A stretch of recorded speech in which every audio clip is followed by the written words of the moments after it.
Good evening, everyone. Welcome back to today's live session.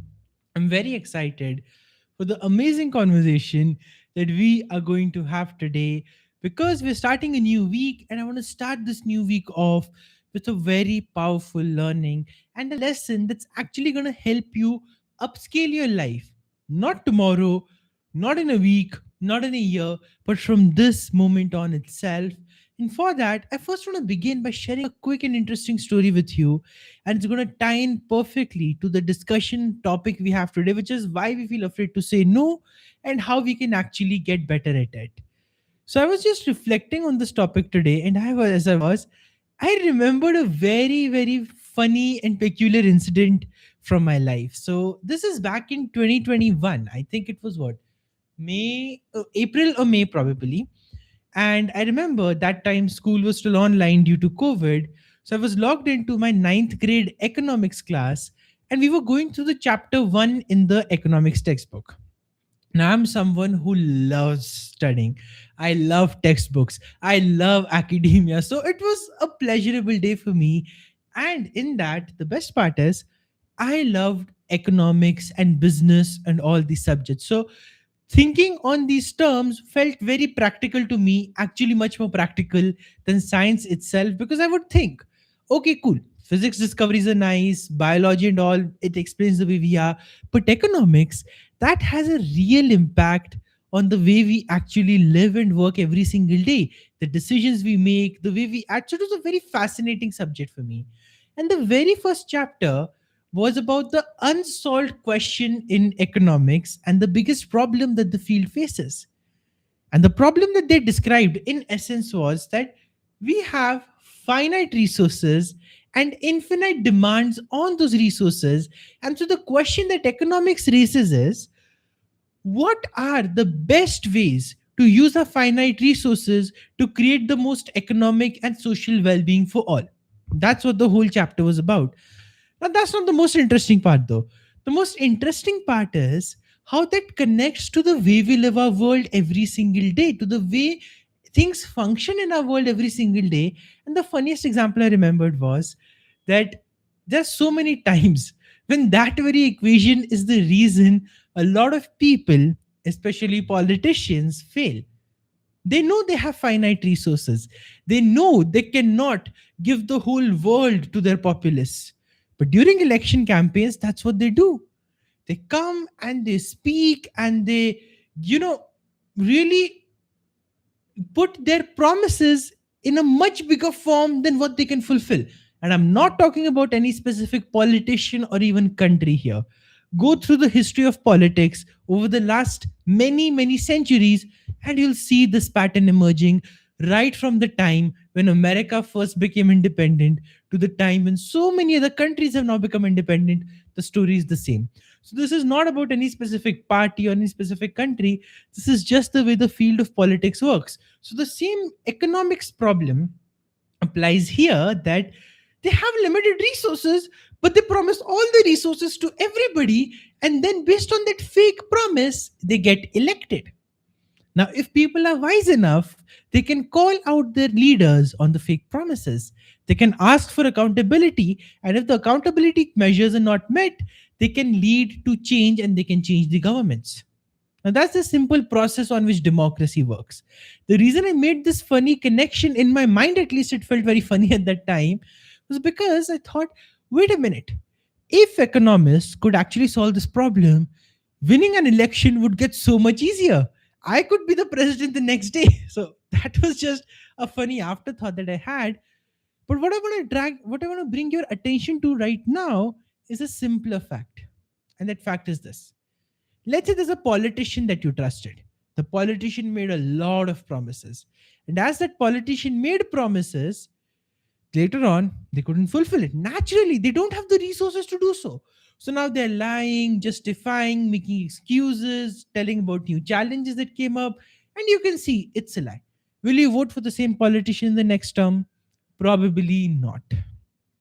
So, just like that, if you think about it, your life, your resources, your money, your time, these are also facing the same economic question. They have finite resources, but they have infinite demands. And if you keep saying yes to everybody, guess what? You become the very politician that you hate. Because on a smaller scale now, you're doing the exact same thing. I like to believe this, that every country, its leadership, and the people that are in the office are often a reflection of what the population thinks is right for them, or what the population aligns with. And it's no wonder that we have people in office who are so comfortable in making big promises but fulfilling none of them, in promising infinite resources when only finite ones exist, because most of the world struggles with saying no. Most of the world struggles with saying that actually, you know what, I can't do it. So the politicians just repeat the same behavior we are all used to on a micro level. So if we want change on a smaller and a bigger lens, well, we got to change ourselves first, right? But politics is out of the conversation of this video. I just wanted to use that as an example to really help you understand how big of a mistake you're making by actually not saying no. You feel afraid thinking that, oh, what will the other person think of me if I say no? Well, have you ever thought about the fact what will the other person really think of you if you say yes and then, like a politician, you backtrack from your word, you backtrack from your promise because you genuinely cannot fulfill the request, you genuinely cannot do what they're asking you to do? Won't that break trust a lot more than any of these random worries you have of what will happen when you say no? Actually, that's the problem. But see, we are not taught to think in second, third order effects. We are just taught to look at the first effect. And the first effect is, oh, if I say no, I might be met with resistance. If I say no, people will judge me. If I say no, they'll call me too selfish, too, too busy, too in the upper world, too high and mighty, all that stuff. People can say any of the stuff about you, right? But you're only looking at that first order effect and thinking, wait, I don't want that. So I'm just going to say yes. I'm going to compromise, and I'm going to adjust, and I'm going to be superman, I'm going to be superwoman, and I'm just going to do everything in the world without a problem. Well, you're just going to break promises, not only to yourself but also to others, and ultimately erode the very same feeble trust that you were desperately trying to hold on to by saying yes to everything. You don't want that outcome. Rather, be called selfish now, be called rude now, be called like someone who is too high and mighty, be called like someone who is too busy, or who's too stuck up about their schedule. Let that be the phrases that are going on about you, but make sure your word remains your word. If you've said yes, you fulfill it no matter what. Maybe with a slight delays, that's fine. Maybe with a slight ups and downs, that's also fine. Nobody's perfect. We're all human. But having the courage, the clarity, and the ability to say no is what allows you to use your finite resources in the best way. I remember hearing Steve Jobs the other day saying, I was watching a video of his, and he said, we all think focus is about saying yes. No, focus is about saying no. What will you not do? And the day you're clear on that is the day what you will do becomes ultimately clear. The easiest way to get rid of the clutter in your room, the easiest way to get rid of the mess in your home is not to sort everything out in the right place. It's to actually dump everything out, see what's not needed, throw out more than half the trash, then organize what's really remaining, and you have a beautiful space. Plus, you have a lot more space for new and better things as well. So, when you say yes for the sake of it, when you say yes, when you actually want to say no, just out of fear of your perception, just out of fear of how you'll be seen and judged, you're doing a disservice to yourself, you're doing a disservice to the other person, and you are, in essence, creating a challenge, creating that whole politician dynamic where you've promised infinite resources when you have only finite ones. And in the process, if you backtrack, you say no, you make excuses, which is far too common for people to do today, you actually lose your value.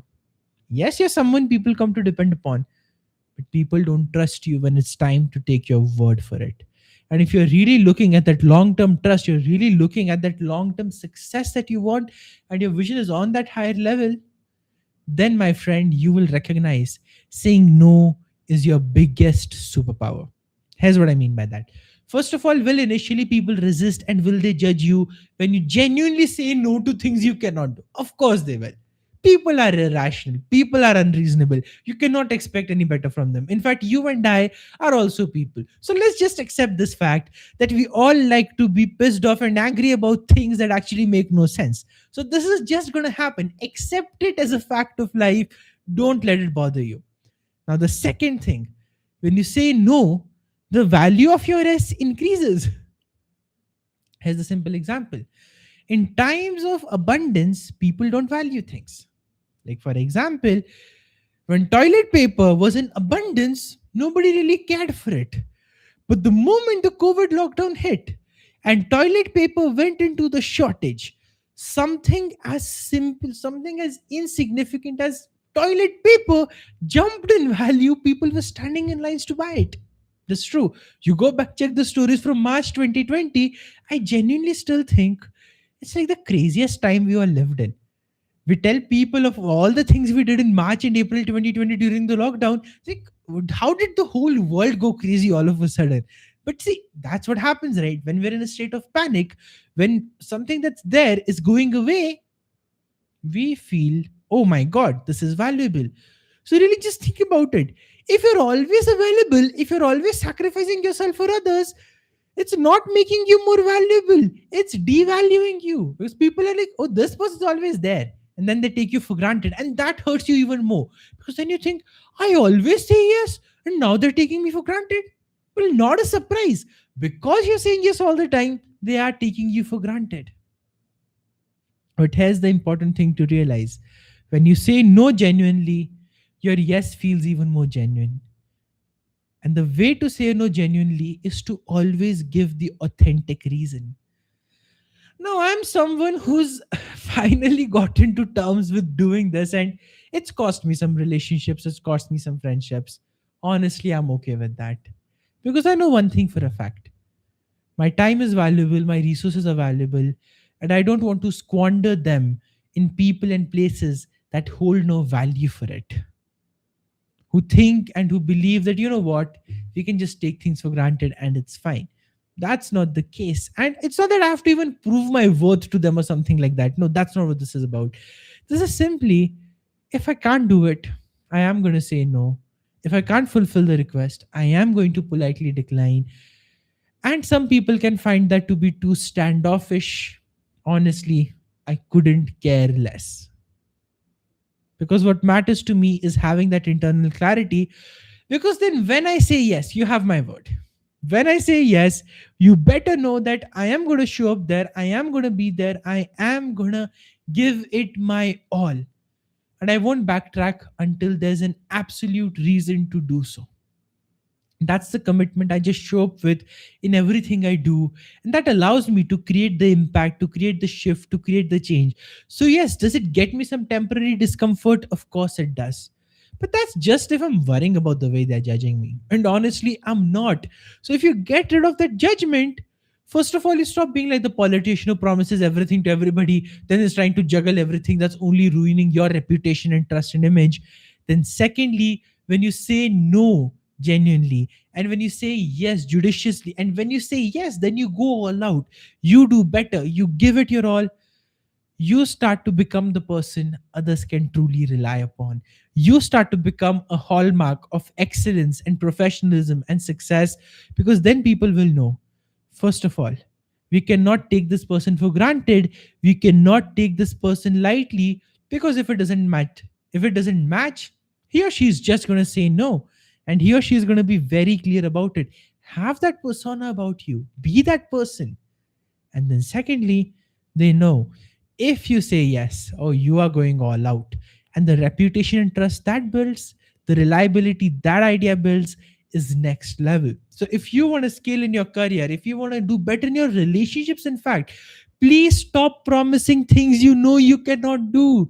You think it's getting you out of the fight. Now it's only fueling further fights.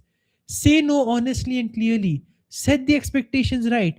Let the other person fall away if they cannot bear the thought that you are a human being with finite resources and you cannot be 24/7 with your partner. Let them go.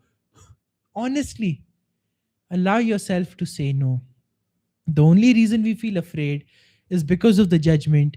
When you let go of it, you unlock power and you stop being the politician everybody doesn't trust, and you start being the entrepreneur, the social worker, the any other category that you want, that people really trust and rely upon, because they know your word has value, your yes holds value, your no holds value too.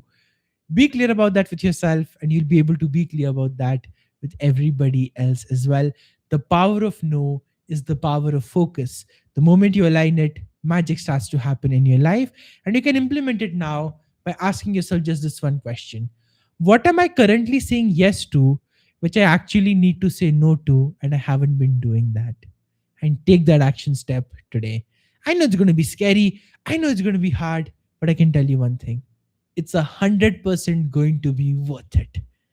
I was very scared when I started saying no in my life, but I can tell you, you start loving it, you start diving deep into it, and you start being amazed at the amount of freedom and space it unlocks in your life. I'm excited for you to experience that. I hope you will say yes to coming back tomorrow, though, at the same time. That's 8:30 p.m. IST, because I hope this has been helpful. I hope this has been valuable. And I'll see you once again tomorrow at the same time. Thank you so much. Bye.